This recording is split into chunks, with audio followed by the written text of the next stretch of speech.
Good evening, ladies and gentlemen, gamers and friends around the world. Welcome to the World Esports Championship here at Vodafone Play Talks. I'm your host, Santa, and next we are going to highlight one of most of the important people at the event that are contributing to this experience that you're seeing before your eyes.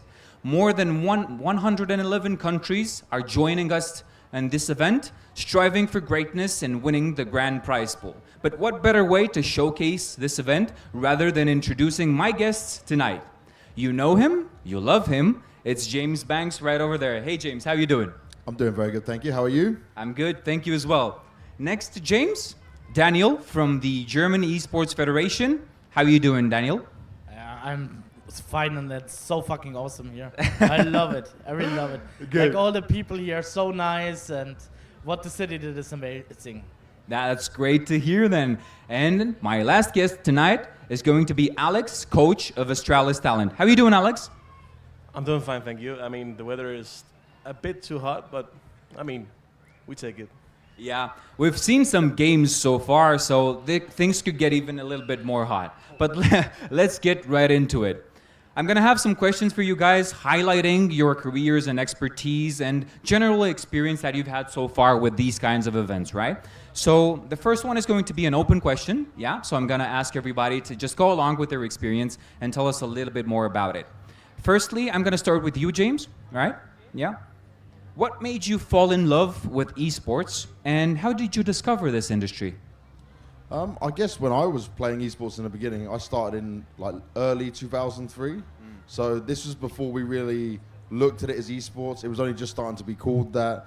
And what made me fall in love with it was the competitive side, because I was playing casually, I was playing with friends. It was all my school friends. We all played together. And as we started to play more, we used to just play like mods in Counter-Strike 1.6, some fun casual maps and stuff. And then they're like, oh guys, there's like little competitions, there's leagues we can enter. So we started that, and this is where it was starting to get new. There was a boom in the internet cafes as well. And in the internet cafes, they were like all local. So you'd be playing against people from close enough around you in London, where I was from. And there's good enough teams, all different ages and stuff. And we just had a lot of fun doing it. And I'm a type 1 diabetic, so I have to rely on insulin. And at the time, I used to play a lot of sports. As I became diabetic, it's harder to do sports. Your blood sugar drops, all these things you have to go through. And so Counter-Strike gave me the competition I was missing. And then from there, I just fell in love with the people. You meet people from all over the world. I had friends from Sweden, Denmark, Germany, like America and stuff. You meet them through traveling, through going to the events. And as it's grown, first of all, none of us thought it would get to what it is today, but it's grown in a huge way beyond what we had believed. But honestly, the raw root of where esports came from, it was just, you want to be maybe the best in your area, then your region, then your country, you know, then the world, and it's just leveled up every single time, which is like why we have events like this now. All right. I really find myself in your words. I used to spend my childhood days in the internet cafes, and I think probably most of us used to do so, right? As long as you're of a certain age, right? If you're a bit older now, then yes, you would have been in the internet cafes. Now they've got all the tools they want online. He knows from his talented guys, right? They're younger age, they come up in a different style. Right, right. How about you, Daniel? I think 20 years ago, when I did my degree in school, I started to play some different online games, just like browser games, you know. It was really crazy times. And then when League of Legends came, I started League of Legends. I was kind of okay as player, but I was never good, but I was okay. And my friends played with me, and my friends were old 1.6 players, actually. And they decided at some point, hey, we want to play Go. And then they joined Go, and I was just too bad. I was just way too bad, and nobody wanted to play with me anymore. And I was watching streams, and then like an old guy from Germany, like 1.6 guy, he's called Kirby. He was kind of successful in Go with N faculty back then. He was like in kind of of the end of his career, but he needed a manager, and he said to me, hey Daniel, you're watching all the time I stream, do you want to be the manager? And I was studying this, so I thought, yeah, I can do this. And then I met Christian Lenz, who was like long time, he was a Mouse chief gaming officer in Big Clan, he was in Virtus Pro, he's actually the only German who won the major.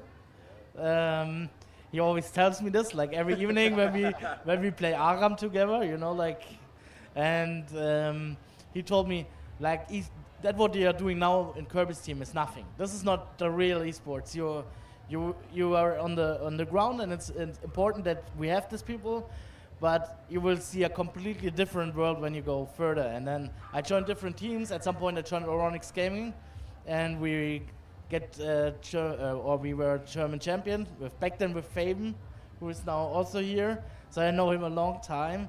And then Sprout came and said to me, "Yeah, do you want to be team manager?" Meanwhile, I'm also chief gaming officer, or however you want to call the thing. And now this is a complete different world. And then I recognized, okay, if you want to do something also for esports, you need to be politically active and work. You can do this better as kind of a federation, and that's why I decided I joined the German Esports Federation. And then I searched a topic where I actually can do something with my knowledge, with my expertise. But I'm not a marketing guy, you know. I'm not a guy who is going to political things and talking with like the politicians of Germany. But I'm a guy, I can work with players, I can do something for a team. So for me, it was important that Germany is taking place in IESF. Last year I was not there because it was in Bali, and I had to do things with Sprout. This year it's not only Counter-Strike for Germany, it's Tekken and eFootball too. And next year will be also female CS Counter-Strike, and hopefully some other titles for Germany. And I love this, and I see a huge opportunity that we actually do something not only with talking, with such events and with our national teams, that we're changing something in our countries. Because when I watch the German, like the World Championship in Germany, it's not like we don't have so much sports fests, and it's not like we celebrating Germany so much anymore after the World War II. But when there was like the World Championship, there was like flags all over, like German flags. And that's where you see that national teams, sports can change something. And this is why, for me, this topic, national teams, is so important, and I'm doing this. Right. I'm also curious about you, Alex. Yeah, I mean, my story is kind of a bit shorter than Daniel's, but yeah, exactly. I'm only 29, but I started playing CS about like 20 years ago with my school friends, and from that point on, it just like took off. We just went to the local lands, and all of a sudden you get like this community feeling, and you meet players, and I mean, now I'm here coaching Astralis, so. Thank you, guys. This is one really close to what you were talking about earlier, Daniel, and I'm going to ask all of you now, compared to this event and what you've been witnessing so far, how does it compare to the first event that you've ever attended? Yeah? How about you, Daniel? Let me think about it. The first event I ever attended, I think that was some... Okay, we don't count LANs with friends, right? Like real events, right? Whatever you wanna. Where we had a competition, right? I think the first one was actually a German championship in a studio atmosphere. So there was kind of nothing, and now, like, I even talked with Alex about it. Like, it's bigger even than Cologne. Like, Cologne is, it's not comparable to Cologne, right? But the show yesterday, I saw nothing like this, even now in my pro career, kind of, right? So this is really amazing. I think it's so much people that many things needs to improve. Like, I mean, it's nothing new. Like, everything is delayed, like schedule-wise, practice room-wise, and all the stuff. But this, I think, this will change with acceptance, right? When people see this more, we're getting more money and we can do more. But actually, like something like hotels, like the production guys here right now, for example, right? This stage, like, this is all so fucking good and professional. That's like a really, really good level, and they don't need to be scared about like Cologne, a major or whatever, I think. Right, so we evolved a long way from what you've been witnessing back in the days, right? I think everything in esports evolved, but IESF especially evolved a lot, yeah? And I think it will change from year to year and get better and better. And like what you see in the front, right, and what all the players doing, what all the staff is doing, what IESF is doing, what the city is doing is great and amazing. Behind the scenes, we have some scheduling problems, and but this is like the sheer amount of people who are here. It's hard to handle, right? On which event you have so much people? it's crazy. Like we have all. Like I talked today to someone, and he said me only 400 volunteers are here. 400. More than 400 Okay, more volunteers. even, right? More than, yeah. More Like- than 450, actually. And 150 are only for the teams here. Yeah, precisely. Yeah. So this is amazing, and I love our Angels. Like they're doing such a great work, right? And it's amazing with these people here. Okay. So for someone that stepped on the biggest stages so far, what was the smallest one in the beginning that you've attended to? I guess the first ones was back when we were playing in, it's like I-Series events. So we had our local internet cafe events, which were like, you'd have back-to-back PCs. There's only 10 PCs, and you would be like, swap, change. But in these times, you didn't have SSD or anything. It wasn't too many settings, so it was easier. But I'd say I-Series was like the first one where I look at it and say, okay, there is maybe 1,000 people. This is a UK event. It still runs on today. 1,000 people at the time in the venue. But you would be like, as close as we are, playing against teams, or you could be like 5 desks over. You'd have your row of desks and you'd play. But I remember going to like watch the first finals of there. I wasn't playing in it. I was just watching what was going on. And I mean, there's 30 people in the crowd. Just the people that had stayed hardcore until the very end. Because remember, it's on a Sunday. Some kids who are young, like going back to school. Other people got work. But they're watching to just see who might be winning it. Our events used to sometimes finish at like 1, 2 in the morning with the delays and the whole schedule and how terrible it went, right? But then, back then, we thought that was great, you know? Like, you're pushing, you're seeing something that never happened before. And if I compare it to where I am now, I'm very thankful for being able to step on these stages. But I remember like being on the major stage for Stockholm or Antwerp, for example, and you look out to that crowd and you think, what is going on? Like, it's like there's 10, 12,000 people Stockholm. It was 18,000 people, maybe more for Antwerp. And you look out there and the air changes when you go onto the stage. It's actually wild. And actually yesterday was impressive because I didn't expect when we were doing the opening ceremony that there would be that many people. Like all the grass was covered. Everyone was there watching. Fantastic fireworks, great use of everything going on here. And what I love about this is I'm meeting a lot of players. So obviously I get to work the big events, and I'm so lucky I get to work these huge ones with the tier 1 players. But I'm meeting players who are the next generation. I myself was heavily involved in the Academy League, which was started by WePlay years ago. And obviously because of the war in Ukraine, it's not something that can run right now. But I'm seeing some of these players who have now either made it onto pro teams or they're still fighting out. They're here at IESF. They're trying to represent their country. And we're seeing, like you said, 111 countries. It's incredible because there's so many countries here that were not represented, right? You might get one player who's found his way onto a pro team. Like you've got Ime, for example, or Largos from Romania who have found themselves to be successful, but it's not a full country-based team. This is giving opportunity right now to see players represent their country, have a way up. Maybe we notice some of these players. Maybe there's a scout, maybe there's a coach like Alex here looking and saying, okay, there's someone we can grab for a potential team or someone he can recommend to go join another team. So we've gone so far. It's looking so much better.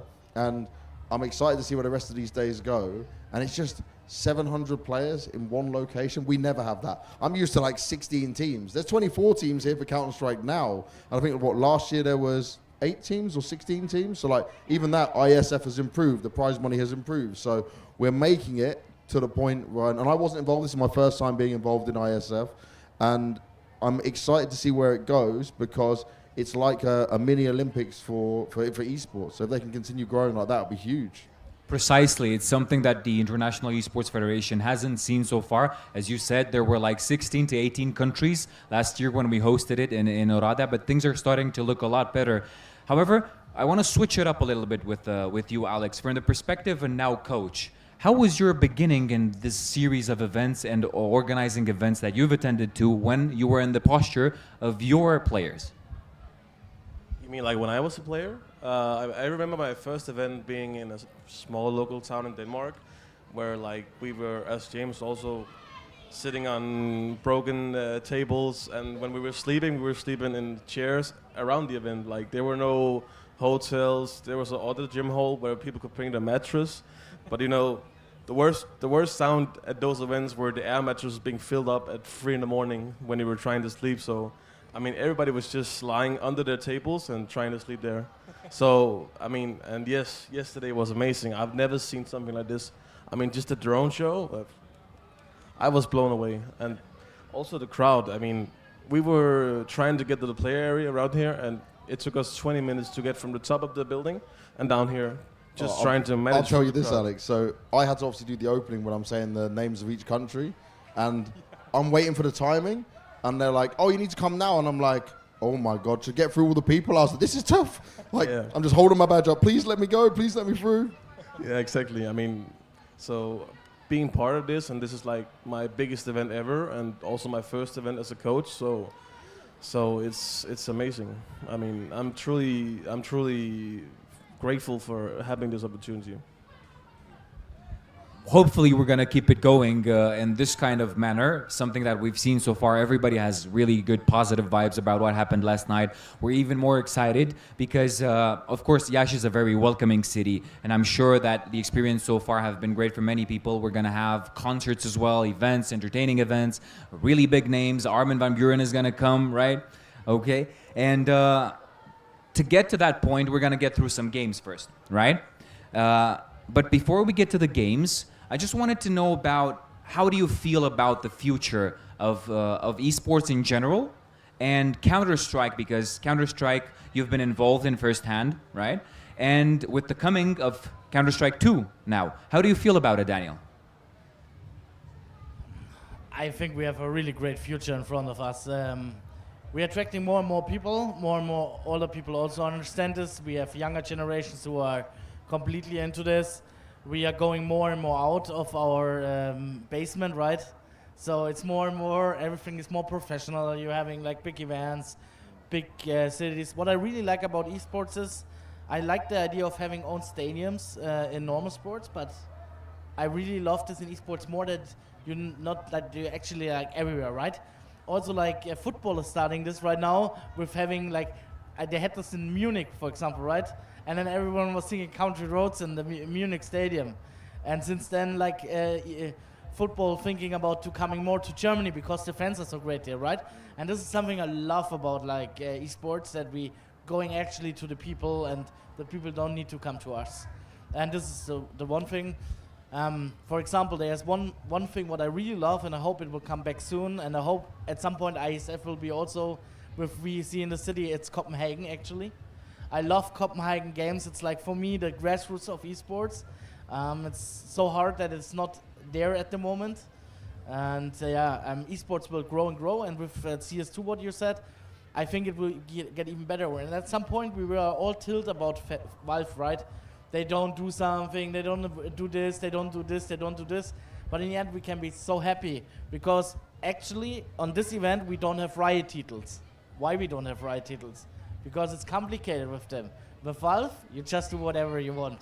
And sometimes they do a good decision, like they did CS2 now, right? It's a good decision in my eyes.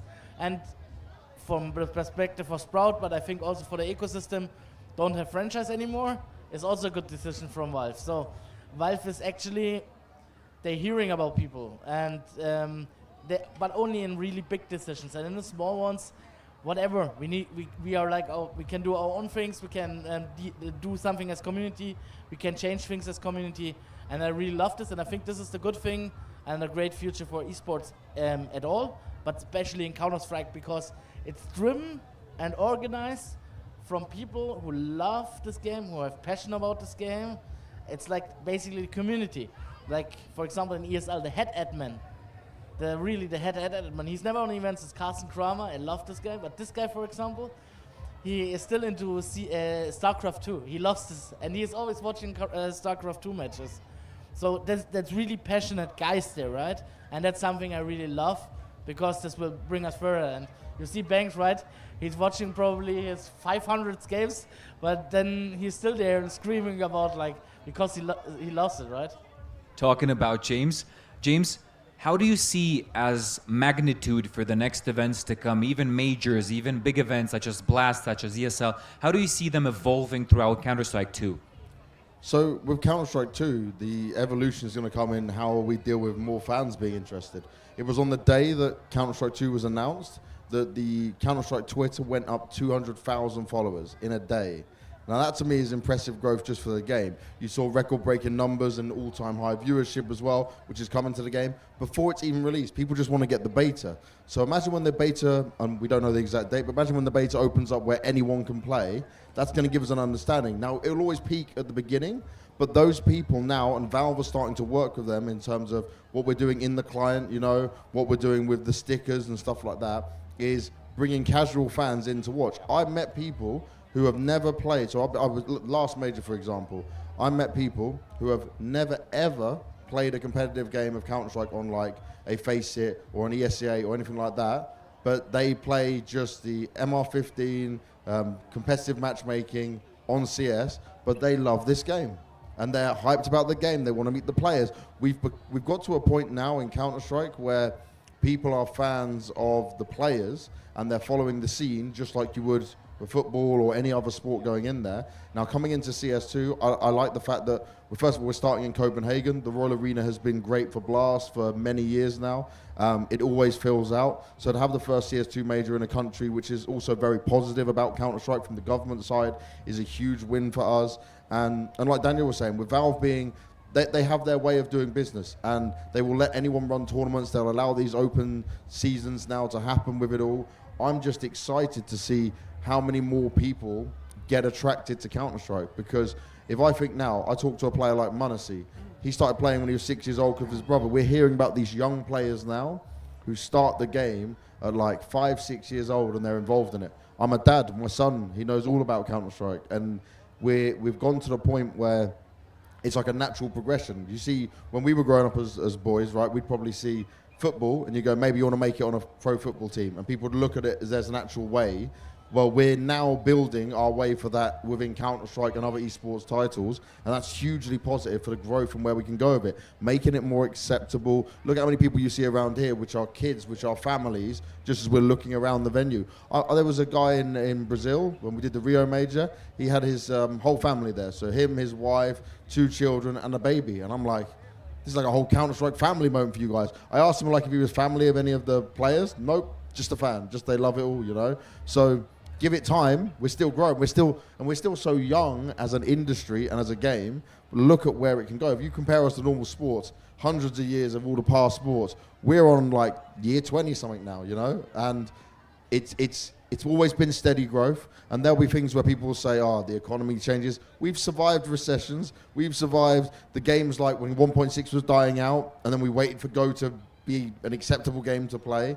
It's happened, and we've still never given up. We've still never gone anywhere. And another thing is, Daniel mentioned Tekken, right? The multiple countries here have players for that. For a 1v1 game, right now, that's very easy to understand. So there's entry-level games. Like, Counter-Strike's pretty easy to understand compared to, like, a Valorant, for example, which can be more confusing of the baseline of watching it. But if we make it more accessible, there's nothing to say that someone couldn't jump from watching Tekken and then seeing IESF, they're also doing this other game. Let me have a look at that. And there's a whole lot of overlap and there's a whole lot of input that teams like Astralis, for example, you have multiple games, your social media accounts tweeting it. People can fall in love with this stuff. People can buy into the stories of the players. So I'm really excited, and I think we're only just getting started for it all. Right, we're all excited. You mentioned something really interesting, and it takes me to young adults, right? And I'm looking at you, Alex, right now. I'm looking at you, Alex, right now. How do you feel the number? Is it going to be a sheer number of players that are going to be attracted, as James said earlier, to be participating, to be a part of a team, to be a part of a big name, actually? How do you feel about players coming into the stage? I mean, I just feel like, as James said and Daniel, this scene is gonna grow, and I'm so amazed about how many people notice Astralis brand. I mean, when we walk around in the city and walk around here in the crowd, I mean, I hear people say Dinamarca and Astralis, so people knows us. And I mean, when I joined Astralis as a coach for the talent team, I had so many young players typing to me, and like they want to join in, they want to be on this team. So I just think. I don't think Counter-Strike is done. I mean, I think when CS2 comes out, I'm sure it's going to be a little bit rough about the box and it's a new game and all that, but give it 1 or 2 years and I think it's going to grow even more than we are doing right now. Right. Exactly as James said, things are going to look a little bit better in the future. We've been through this, right? There was a time gap, a buffer between CS 1.6 and then going to Go, a little buffer that helped everybody into preparing for what was to come, right? But now there's a question for you, James. This is quite tricky indeed because we've seen players from clubs in general. We've seen players from the same clubs playing international teams. Do you think there's a competitive advantage towards the players that are actively playing for a sports club? Yeah, you can't deny that there would be an advantage, right? They probably have access to more tools, like they have coaches, they have a better system. If you think of organizations, might have mental coaches, performance coaches, better training plans, they understand how to do it. But coming back to the point on the other teams that don't have this, that doesn't mean they can't win. They can have some sick aimers. Look at our previous champions, North Macedonians, right? They're highly underrepresented in terms of the players on the very elite level. We have 2 in there now for Apex, for example, that are doing very well and very well known. We've got Ime and Launx who come from Romania who are now showing themselves. If you go back 5 years, none of them were on a tier 1 team. None of them were having an opportunity to be successful despite being very good.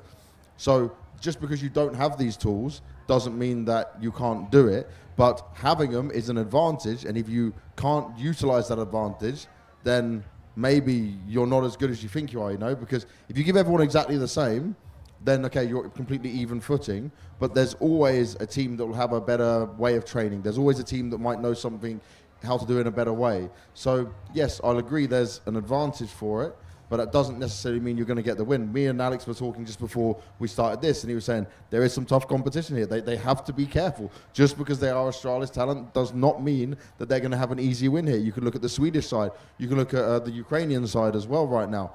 All fielding very strong lineups. Even the German side, they've got players who played on tier 1 at the very top. Like, there is some scary individuals of what could do damage here, but any of them could be upset. Any of them could find themselves losing out. But this is the beauty of it, because I'm meeting, there's players I met from Thailand, and they were like, we've watched you on the screen, we're like such a fan of you. And I'm thinking, yeah, you could be the next good generation. We haven't seen many good players come from Asia. Obviously the Mongolian side recently have made it a big event, but we've not seen it like an influx of Asian players come up. Well, now they're getting a chance to show themselves. Maybe there's 1 or 2 players that are really good, and say they speak a bit of English well, someone says, maybe I could bring them over. Maybe that's an opportunity. You're always looking for the next best thing, and there are incredibly skilled players who, if they're good enough, they will not be overlooked, because an organization might say, well, we've got an English-speaking lineup.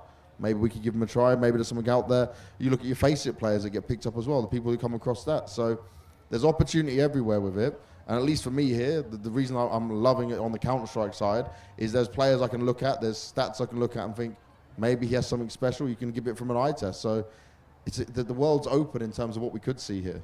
Right. They deserve the best context in order to play. But what could make it better? What could make the experience better for the players and for yourselves as well in the coming years and with the coming of a new version of the game? First of all, I want to ask James if he is in our head in Sprout. Because actually we really scouted in Asia and also in Brazil. Oh, really? Yeah, we did this.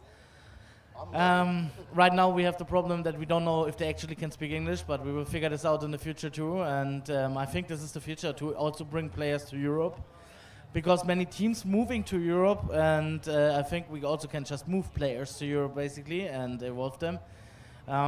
We also thought with Launix often about it to move into Germany, for example, because he was a young kid and he had some struggles like in normal life, like how to get food, how to use the dishwasher or some simple things like that. So you can move people, also helping them with that, right?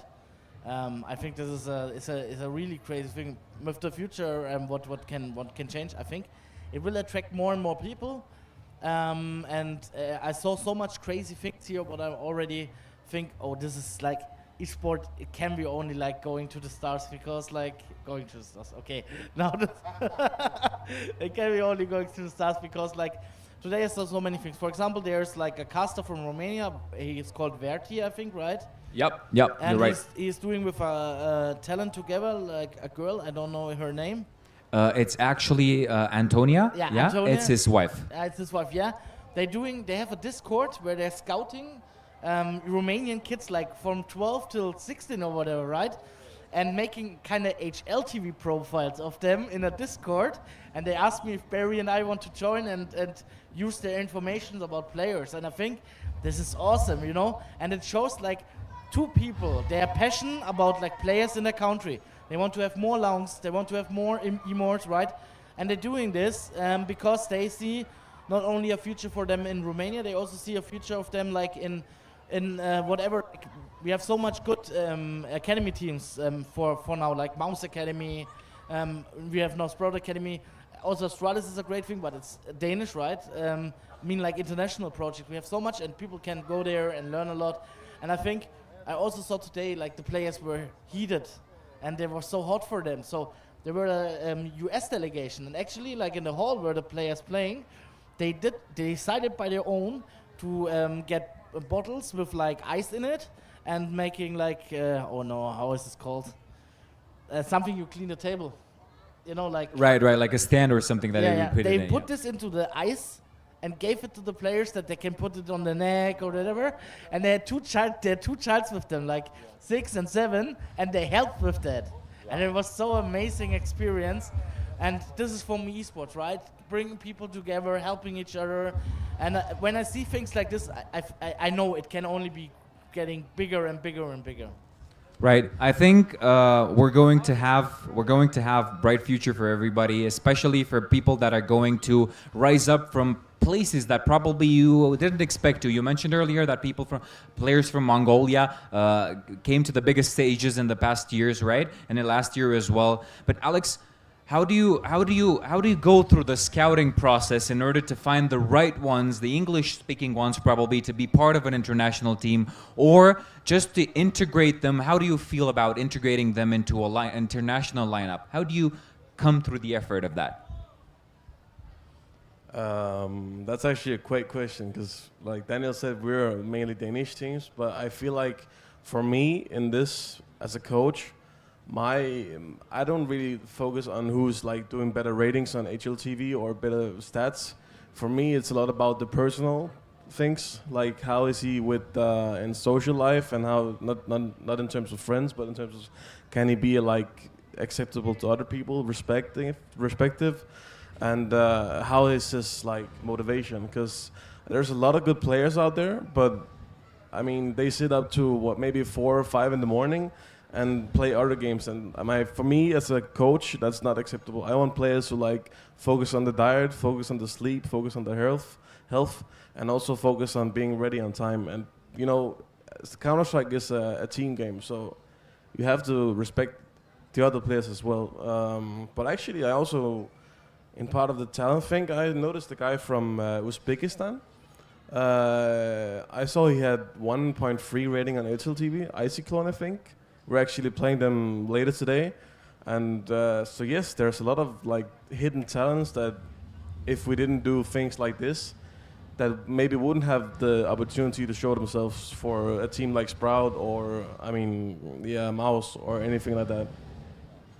I would say as well, what Alex is saying, for these talent, he's right. You can see someone who might have insane numbers, insane rating, be looking like an incredible player, but they may just not fit within a team, or they're not be ready to play not as an individual. You know, it's very different. So you can test them out. I often think that people, like, you jump them into a team, you notice within like a couple of weeks, he's a great aimer, but he's like can't work within a system. But you can also do things now where we see teams try them, test them out a little bit, you know, put them on a trial, see how that could go with them. But I also think that there is talent you can find whose individual skill is so high that if you feel like you can work with them, if they're open to learning, then you can bring them across as well. We've seen it, like, if you look at Navi's example in Munacy, he was sold to G2 for like over $600,000 at 16 years old. Insane signing.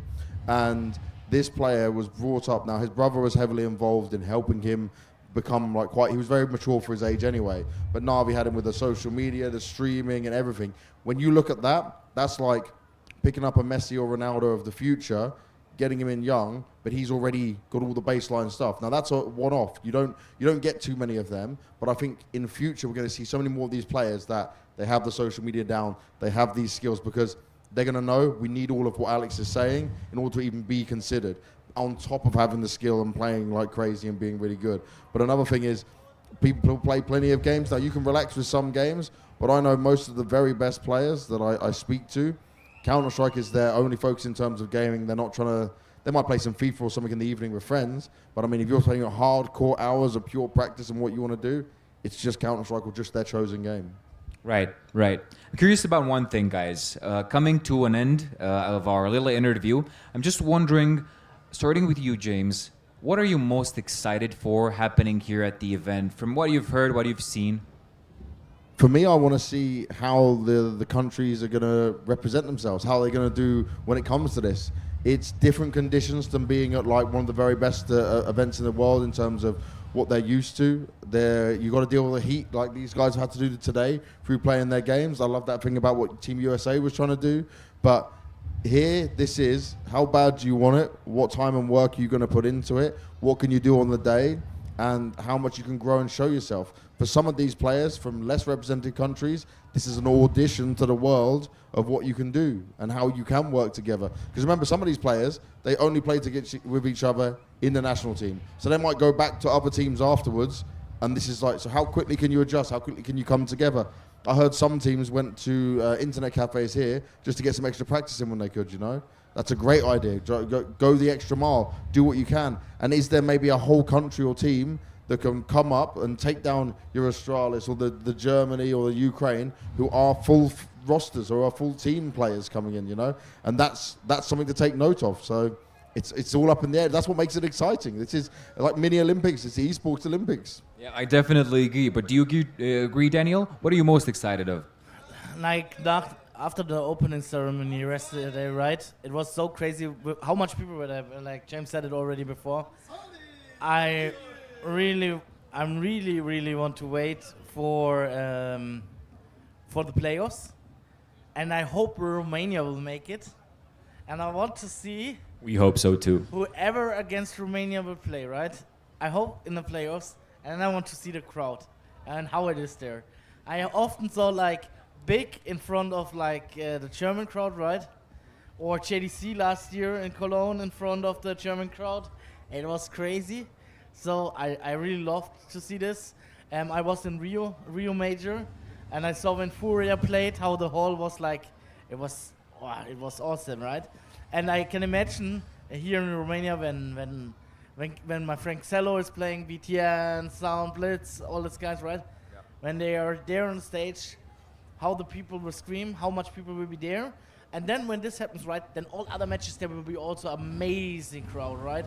And they will do party and they will celebrate it like they celebrated the opening ceremony. And I'm really I'm waiting for like the playoffs and when the crowd is actually there, and we will see. It could be that even the group phase, when the stage tomorrow hopefully works, that already many people are there. Yeah. And for me, the people are the most important thing. Alone, this 500 volunteers or whatever, like I love this, right? So much people doing stuff here, helping us and celebrating this 10 days. Right. The point you made about the volunteers as well is great, because I met the two young admins who are behind this as well. And like for them, their dream is to obviously be getting a full-time job off the back of this with maybe an ESL or a Blast or something. I volunteered when I finished being a player and I realized I was not going to make it to the very top, and this is before there was even money like we had now. I volunteered at websites doing news and doing interviews and stuff. I was paid in mouse pads and headsets. You know, you were a volunteer you were just doing it because you enjoyed it, because you wanted to be part of the scene. And some of these guys right now, say they're adminning, like they're telling me they're going to be on the stage, they'll do the admin, they'll be behind the teams. First of all, they're just fans as well. But they also said, he goes, I know I need to be professional. I can't be asking them for a photo or something like that. But I said to them, like, if you want a photo, we can do it. It's no problem. But they're taking it seriously. And maybe that stands out. And they, at the end of this, one of us says, oh, why don't you go check this job out here at ESL or something like that. At least they've got some experience now to say they've done it, because it's very hard to get real life experience. And this is one hell of an event to do it at. Yeah, we've seen faculties, we've seen high schools for esports now. Things are starting to grow up a little bit. I'm sure you're all game, especially the representatives of each country. But is it just business as usual for you, Alex, and your team? Or you're looking forward towards some more, let's say, after-event fun? or you're just gonna go down and nuke everybody, hopefully, in your Denmark eyes? He's just jinxed you, Alex. I mean, yeah, I know. I mean, our only goal is to just be on the main stage and feel the crowd. I mean, I hope we are not going to meet Romania and have the crowd against us. I mean, I don't. Test. Yeah, exactly. That's a good test for my young players because some of them, like, this is their first, what you call it, the first outside of Denmark event, worldwide event. So, I mean, on this stage in front of this crowd, if they're against them, I think they're going to be a little bit shaky. So, but yeah, being on the main stage is like what we are looking forward to. Guys, thank you so much for your time now. Thank you for your answers. Enjoy the rest of the event. I'm sure a lot of happy things and good things are going to happen now. And good luck to each and every one representative. And hopefully, I won't say it, but let's hope everybody wins in their each and own way, right? Romania's going to play Germany now, so I'm excited to go and see as well as you, Daniel. Thank you, guys, and see you later, right?